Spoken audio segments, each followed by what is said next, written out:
Back on the GoPro, we're out here in the beautiful woodlands, like northeast Houston, Texas, and we're gonna hit a little 10-piece today.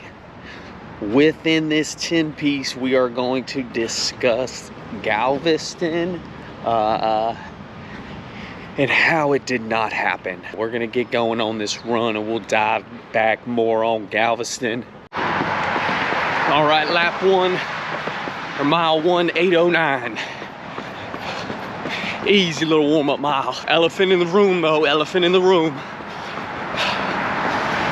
So, all the work I put in for Galveston, all the work for the Ironman. I mean, I drove all the way out to Galveston and it just didn't happen. So, yeah. Let me dive in a little bit. The weather took a turn for the worst. And, you know, right off the bat, just the way I live is immediately to look in the mirror. Like, what did I do wrong? And there's one thing that I can pinpoint that will never happen to me again. And I came to Galveston, I checked the weather. Yeah, there was a little rain expected, but we're talking like 55 to 85 degrees the entire time that I'm there. And the night before Ironman, this storm shifts and it hits the coast of Texas really late that night. We wake up in the morning and it's pissing outside. Wind 30, 35 miles an hour. Consistent, not gusts, consistent. On my way there, I'm with my mom, my wife. On my way there, it's raining, storm and thundering the whole time. We decide to leave a little bit later because I've done one of these before. I know how transition is. All right, let's cross the street. So we even left a couple minutes late because I knew I knew that you don't need to be in transition for 2 hours. People just like to get there early, especially if it's your first time. Totally understand. Well, we wait 30 minutes. We go to drive there and we're going to a specific parking lot. The day before, there's an athlete briefing. Always go to the athlete briefing. It always helps. But except when they do this, when they lie to you and they tell us that there was gonna be a parking garage. And the guy was like, the parking garage never fills up. So we're trying to get to the parking garage. Can't get to it. Volunteers won't let us. People from the hotel, they won't let us. So we just can't get there. So we end up having to park, I guess, you know, with everybody else. And it was a mile away from transition, maybe 3/4 of a mile, in a massive parking lot. And then we got to walk up to kind of get ready. We're in the car. I don't know what to do. I don't have the correct gear. And that's something that I'll never mess up again, is I don't care if it's 90 degrees outside. I'm gonna have something ready for 40. I don't care if the sun's been shining for a year. It's been a drought for a year. I'm bringing a full triathlon rain suit. I mean, I found myself in a tri suit with some sleeves on and gloves. And until my mom gave the jacket off her back to me, tri suit, arm sleeves and gloves. And let me mind you, the tri suit is meant for warm weather. The sleeves were meant just as an aid, and the gloves were meant for cold, not rain. So once they got soaked, it didn't matter. My hands were done for. So when it comes to Ironman, right, I want to blame myself. I want to say that I didn't prepare correctly, and that's true. And ultimately, I ended up choosing not to race. That is also true. But just to talk about Ironman a little bit here, right? Because I'm not getting a refund. I'm not gonna get all that gas back, all the time. I'm not getting anything back. But Ironman left a bad taste in my mouth. I mean, we're standing out there. They canceled the swim. And I think that by them canceling the swim, they were like, all right, we took care of the athletes. No. If anything, we all wanted to swim. We don't mind the conditions. We understand the safety, but we don't mind the conditions. And then it's piss and rain sideways. The wind is 30 miles an hour, not letting down. And all of the athletes are standing outside. Not under cover, not under shit. I mean, every single one of us together, some of us in tears, of the amount of pain that some of these athletes are going through, because just like me, it's like, I have to do it, I have to do it. No matter what, I have to do it. Getting a little frustrated, just kind of discussing it, trying not to get emotional or anything. It's just, we put so much time and effort, and to see 900 people drop out of this race, and I think it may even been more. I'm gonna keep it liberal, excuse me, conservative on that answer. I just couldn't believe it. 900 people,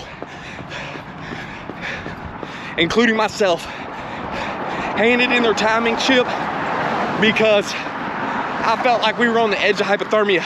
I felt like the fans were on the edge of hypothermia. I felt like my mom, my wife, I mean, this just got so out of hand so fast. I mean, we got groups of athletes just hugging in full, just group formation, stacking on top of each other, trying to stay warm. And the day before, 75 degrees. And listen to this, me and my dad, we go and knock out a quick little 5-mile run just to keep the legs fresh with shorts and a t-shirt on. And you telling me that I wake up 12 hours after that and it's a complete shitstorm. The weather didn't have that.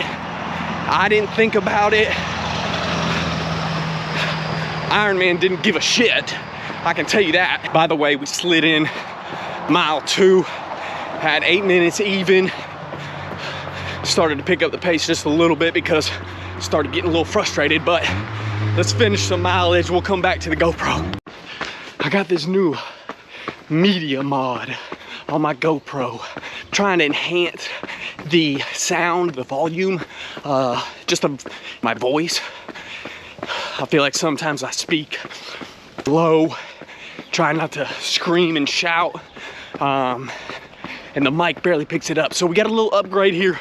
We're testing it out today. Hey, and we'll post this video, we'll see how it sounds. I gotta tell you though, if you're not from Houston and you come here and you need to get out, get some mileage in, let me tell you, the Woodlands, Northeast Houston, I'm almost 3 miles in and I'm still running on new trail, all cement. Look, the street's right there, but you can barely see it because I'm covered by trees. I'm covered everywhere. Next to the Silver Comet Trail in Atlanta, I ain't ran nowhere better than this. 3:7:55. I don't think we're gonna. Mile 4, 7:58. Just squeaking it under there. Mile 5, 7:36.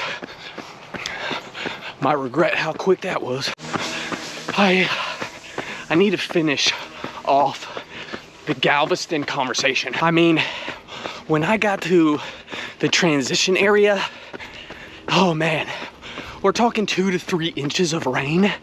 And that's where, you know, everybody lays out their stuff for, you know, the bike, the run. You couldn't put anything down. I mean, first off, it's gonna get blown away. Second off, it would have been soaked. And look, it was already raining. So you may be like, who cares if it gets soaking wet? You're already soaked. Dude, after riding 56 miles on the bike and then sliding on the wettest of the wettest socks with the wettest of the wettest shoes, it just sucks. And look, I don't even care about that part. 3 inches of water though, in transition. You're telling me that in Galveston, they've been doing this for 15, 20 years, whatever it is. You've never seen the rain build up? Also, 15 to 20 years of doing this Ironman, and you didn't have a spot, like an emergency spot for the athletes. Look, my wife was taking shelter next to a porta potty. You're like, Bryce, what's that gonna do? The rain was coming sideways so hard that if she stood on one side of a porta potty, dang, I'm going uphill. But if she stood on one side of the porta potty, she wouldn't get wet. And the rain was blocked, or the wind was blocked. Mile 6, 8:03. So that's just kind of paint a picture. And then, right, we're supposed to swim at 7. It gets canceled. So they moved the bike to start at 7:30, a rolling start. So I know they needed to give some time, but that was 30 more minutes of waiting in the rain. I mean, it's to the point now where after 2.5 hours, I feel it in my soul. I'm freezing, I'm shaking, I'm shivering. And yeah, I know this is Ironman, and sometimes it's the whatever it takes mentality. And me, myself, I pride myself on having the never back down mentality, which is what upsets me the most. But with that being said, I'm just really upset that Ironman didn't take care of us at all. So I rush out to my bike at 7:20. Half the group is left and gone home, and I don't have anything ready to go. I don't know what I'm gonna do. I don't know what I'm gonna wear. There were too many I don't knows for 6-7 minutes before I'm about to get on my bike and leave. And the wind is whipping. It's something that I've never experienced before, and I'll always remember it, but I'm about to get on a bike, and if I start hitting 15, 20 miles an hour on top of these winds, maybe I'm just making excuses. I don't know. I'm just really beat up about how everything took place this last weekend. But I can't quit. I just can't. I have to keep going. Mile 7, 7:53. Feeling good. Mile 8, 7:43. Woo! Houston heat starting to get me. So what's next? What are we doing? Where's my head at? You know where my head's at? It's not with Ironman. Dang it. Mile 9, 8:07, and I had to wait at a crosswalk.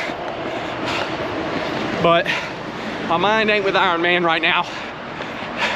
It is with the long distance triathlons, long distance races. My brain is still there.